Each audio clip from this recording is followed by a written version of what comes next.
So, we'd like to welcome everyone to the I Start Wondering podcast as we continue our exploration about issues and ideas and opportunities for women at midlife and beyond.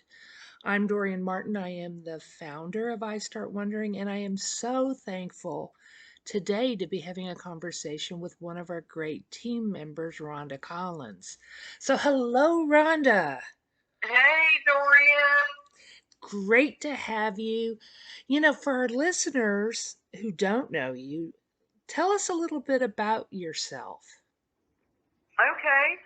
Well, I have kind of a strange and fun background. Educationally, my background is in communications and in anthropology. So people say, why those fields? And it's because they're both about telling stories of ourselves, right?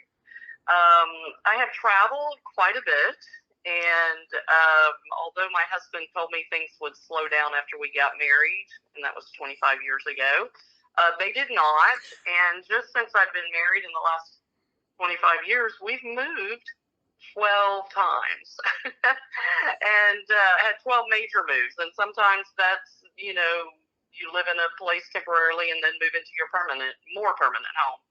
But all of that has given me a interesting perspective on my stuff that I move from place to place.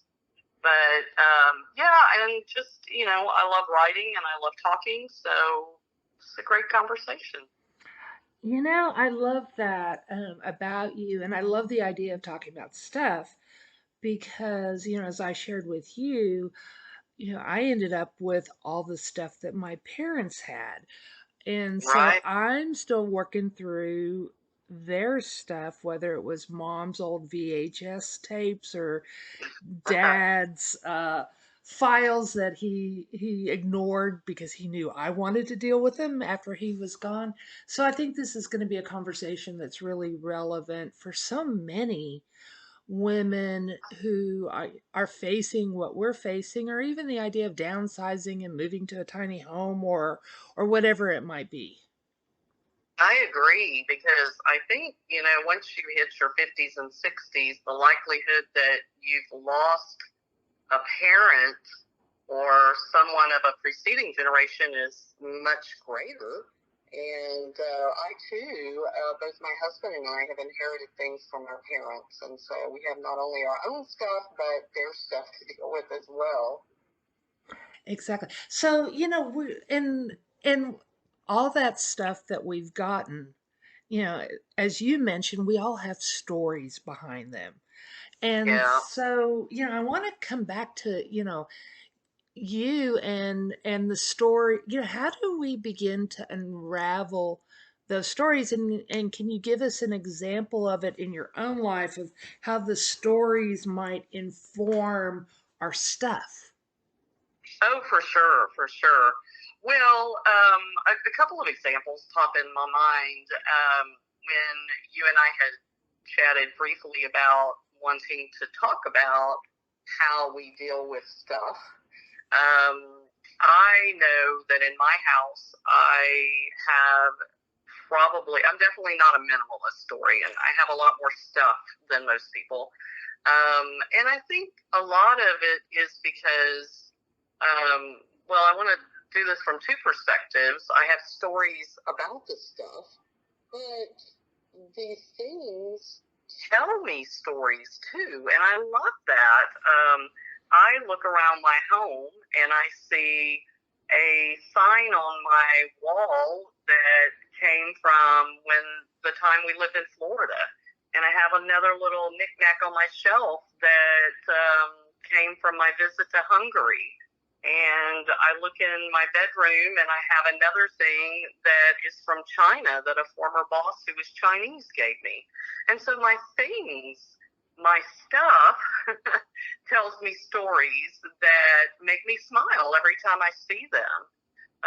But there's also stories that I could tell you about the stuff.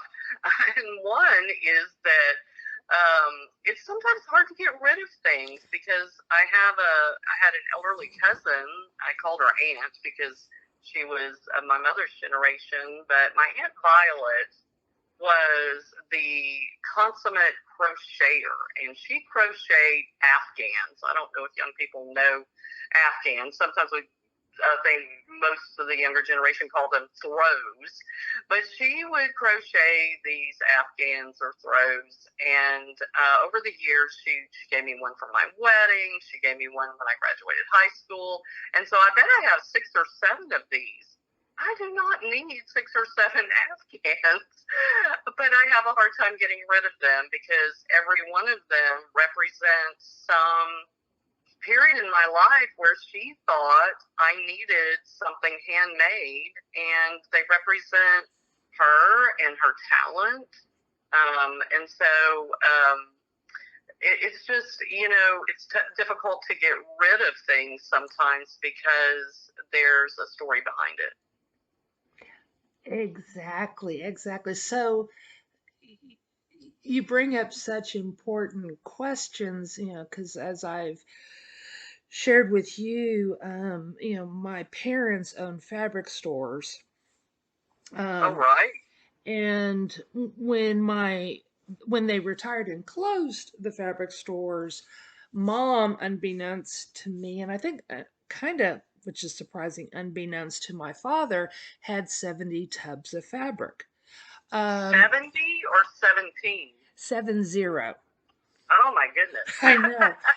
And so those tubs of fabric kept moving with my parents. Mm-hmm. Again, I don't know how Dad did not realize this, but it reached a point where my mom ended up with Alzheimer's in a nursing home, and we still had the 70 tubs of fabric.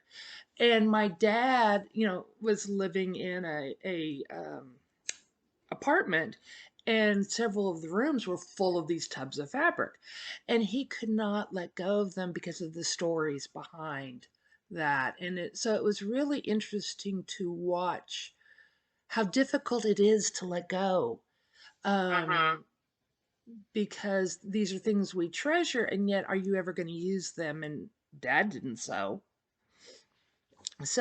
I guess, my question for you is, how do we, whether it's a beloved, you know, crochet that a relative made us, or, a gift that some great friend or family member gave us that doesn't resonate, how do we let go?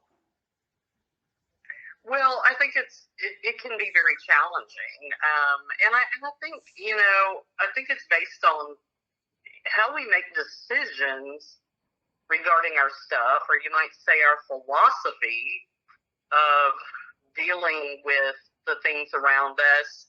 I think is based on our values. Mm-hmm. So if we value sentimentality, I think we're more likely to want to hang on to those things. If we value practicality, and that old saying, I know my parents who grew up during the Depression used to say, better to have it and not need it than need it and not have it. So I think a lot of those decisions that we make on what to keep and what to throw away have to do with how we were raised, what we value, how sentimental we are. But they also have to do with some practical questions like the size of your current home or the size of the home you're moving to. I know in the past I've moved from a larger home to a smaller home, and I had to purge some things. I mean, I just did not have the space for it. And I think finally the how we deal with that kind of stuff also has to do somewhat with our personality. Does clutter bother you? We used to call my mother an organized hoarder because she would have had one of these houses that you see on TV, where you can barely walk through it, but for the fact that she was extremely well organized. She grew up during the Depression, and she believed in, she was recycling and reusing before recycling was a thing. And, but when after she passed away, it was like every closet was packed to the gill. But she labeled things, and she put all of the, jars in one place and all the old magazines in another place. And but yeah, it's challenging, I think, to figure out what to do with things. You have society telling you, let's be minimalistic, but if you have all these stories like we were talking about that go with your things, it can be quite challenging. And yeah, exactly. And so I think exactly that we have this minimalism that's kind of being pushed now, but there's also the get the latest and greatest, whether it's Oh, technology, right. or whatever that might be. And so it's, how to And it's find that easy to balance. get inexpensive things today, too. Yeah. Yeah, that move to, toward fast fashion and those types of Mm-hmm. thing as well. And so, how to make our decisions based on our values and our resources that we have available, and what do we really truly want. Right. Well, and I think that's the key is, it's tedious, but you really, if you're wanting to scale back, and I've done it, like I said, many times when I've been moving or when I retired, and I still haven't gone through all of the things yet from my retirement 2 years ago. I've made two runs at it and reduced the pile by about two-thirds, but I had lots of things from my 30 years of career that I brought to my home, that had moved with me from office to office. Um, but I think the way you do it is you just have to open every box and touch everything and ask yourself, you can put things in different piles. There's all kind of, strategies that are online. Um, but you really have to ask yourself, do I need this and do I want this? And the need, I think, for especially things like paperwork is a lot less than it used to be because things are online so much. And, it's so easy for my tax preparer to have copies of things or my, whoever you deal with, whatever vendors you deal with, to have copies of things. So, but yeah, I think the toughest time to try to go through your things, or possibly you were talking about inheriting your mom's things, is right after a death. It can be, the pain can be so overpowering, it's hard to let go of things because we feel like we're letting go of our loved one. I think other times is when you're dealing with any kind of like major life issue, that is not the time to start purging things. You need to focus on, if you're caregiving or maybe starting a new business or something, or even when you have small kids at home, you're just so busy raising the kids and, trying to move from day to day that it's really hard to tackle these projects. But at our age, this is when we have more time and can really take the time to go through our things and ask ourselves those tough questions. Do I need it? Do I want it? Yeah, yeah, and I also have found too, for me, especially this past summer, I was working through the stuff in the garage that what like the VHS tapes and Dad's old things, and it's really gotten me thinking, along with Mom's 70 tubs of fabrics, which was sold, and a friend hosted a fabric sale for me and my father back in 2013, which I am eternally grateful for her help. um, but with that said, I find myself now really being more mindful about what I bring in now to Yeah, my life, because I have seen and experienced what all my parents kind of left to me, and I'm like, do I really want to do that to somebody else? right, right. And so, so I go back to, there's this wonderful book, A Different Perspective of by Michael Brown called The Presence Process, but he talks about what do you need, what do you want, and what do you require. And Mm, he defines needs as things like a roof over your head, water, food, those types of things. And then the wants are everything else. And then the requirements are the things that happen in life that you have to navigate around because life just offers you those opportunities. And so I continually now when I go shopping sit with, yeah, is this a need? Do I really need this? And if it's not, do I really, really, really want it? yeah, And that has really made me stop and not bring a lot more stuff into my life that I'm not going to deal with, or it's a momentary quote unquote fix to make me have a momentary happiness, but it's not really truly satiating of making my life better. that's a good point. Very good point. Yeah, I think I grew up in a poor household, and I can still remember as a kid, my mom, I would say, "Oh, mom, can I have this?" We'd be shopping somewhere, and she's, "Now, do you really need that?" So I know we've talked about before too, our mom's voices in our heads, and maybe that helps us bring less things home as well. Do we really need this? But Yeah. and you may have read some of the books by Marie Kondo or the KonMari method that she's come known for, where she says, "Pick up everything and say, 'Do I love this?'" And I think that's a good starting point. But sometimes there's things we don't necessarily love, but we need. Like I don't necessarily love my hammer and screwdriver, but I need them around to use them from time to time. Exactly.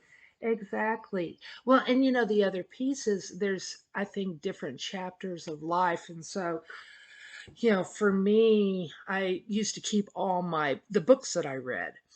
And I had my shelves lined with books. And then during the pandemic, I stopped and I went, why am I doing this? I've read these. Am I going to go back and reread them?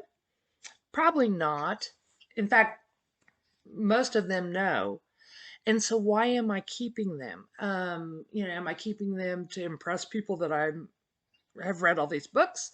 Am I keeping them for memories or whatever? And I made the decision that it was time to let those go. And so I think if by approaching life as a chapter and saying, you know, this used to resonate with me, but no more, that's perfectly all right too. That is a good point. And books are you know, that's a tough one for me because I brought a ton of books home from my office from my days of teaching and student advising. I would reference those books regularly, but now I'm not. So that's an area that I plan on attacking before too long. Is a lot of the books that I've always considered, not just the novels, but nonfiction reference material. And so much of that you can get online now. You don't really need the books as much as you used to. Hmm. Yeah, yeah. So I'm going to ask you. I know our time is starting to wind down, but before we started this podcast or this recording, we were talking about your friend Mm-hmm. who just passed away, Right. and you shared a little bit. And if you're open to it, I would love for you to share, what she was asking you to help her with, because I think that's just number one, such a beautiful story, and also such a lovely way to remember her.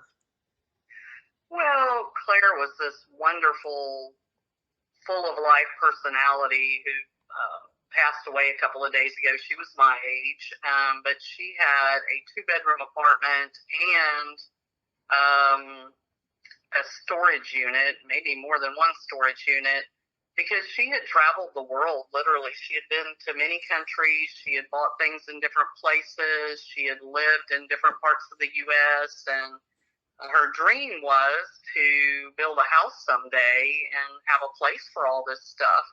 But one of her last text messages to me was she wished I could make a trip to Houston where she was living and could help her go through all that stuff and purge some of it, especially some things that have been left by an old boyfriend.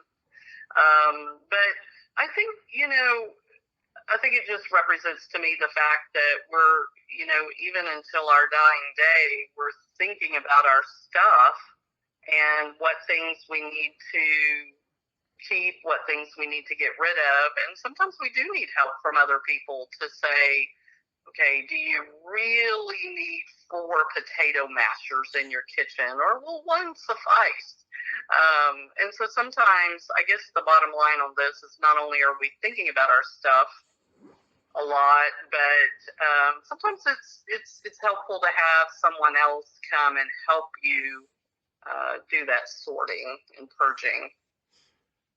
Very, very good point. And so, speaking of wise advice, as we finish our conversation, what are 1 or 2 or 3 points that you would invite listeners to take away, as we sit there and think about, you know, our stuff? Well, first, I think I said it earlier. I think it's not about science, our relationship with our stuff. I mean, we may be strategic in dealing with it. Some people say, if you bring something new in, you need to get rid of one thing. But in general, it has more to do, I think, with our values. What I have accepted about myself is just I know I'm going to have more stuff than my friends because my personality and my values is sentimentality. But when you're ready to sort and purge, and it shouldn't be shortly after a loved one's death, but when you're ready to sort and get rid of things, I think having a friend to help can be very important. And the other thing is, and I haven't mentioned that I've had friends do this, is if you have an object that you really love but you don't need it, it doesn't fit in your home anymore, take a picture of it. And or pictures of several things and put them all in a frame and hang them on the wall, and then you can remember those objects without having them take up space in your home. But I think we should value our stuff because of the stories they tell, and just try our best to tackle or manage how much stuff we have, keeping in mind our values and not forgetting to get a friend's help. Exactly, exactly. I think that's a beautiful way, to think about what we own, and really sitting with how does it enrich our lives, Yes. and also does it enrich our lives? Because again, we can hold on to things that no longer have meaning for us, but there's a gift in letting go. Absolutely. Absolutely. And so in closing, I'll just also tell you real quickly. It was funny. I went to a gathering the other day at somebody who I'd never met before, and she happened to bring these particular coffee mugs out, and they were very decorative. And I went, my parents used to have those mugs.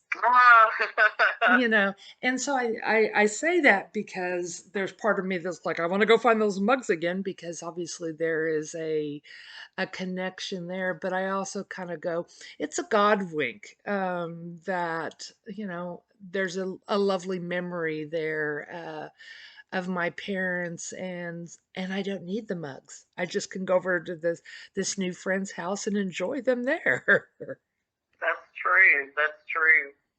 Well, and I hate to prolong this, but another quick story. My brother just recently moved. He retired and he moved from West Texas to East Texas. And he was telling, we had talked about this particular couch he owns that he had had for about 30 years that was raggedy and seen the best years of his life. And it didn't particularly hold good memories because him and his previous wife, who's now divorced from, had owned this couch together. And I encouraged him to take it to Goodwill or something, but I just found out yesterday that he tried to give it away, couldn't find anybody to give it away. The apartment complex would not let him leave it in the apartment or put it by the trash can. So he ended up moving the dang couch. Now he has this horrible couch with all these bad memories that he doesn't even know it's sitting in his garage. He doesn't even know what to do with it. So sometimes, even when we have the best intentions of trying to purge something that has no good memories for us and we don't need it, they seem to stick to us like glue. Exactly, exactly. That's the case of something that's required. Obviously, that the universe said, "Okay, you get to keep this couch for a little bit longer." You are keeping this couch forever. Exactly, exactly. So, Oh, on yeah. that note, I just want to thank you for this lovely conversation, and we'll continue these conversations moving forward because Yeah, it's there's been great. so many things we can talk about related to stuff and stories and all sorts of good things. But I really appreciate your taking the time and sharing your wisdom. Oh, I'm happy to. Anytime, Dorian. Thank you for the conversation.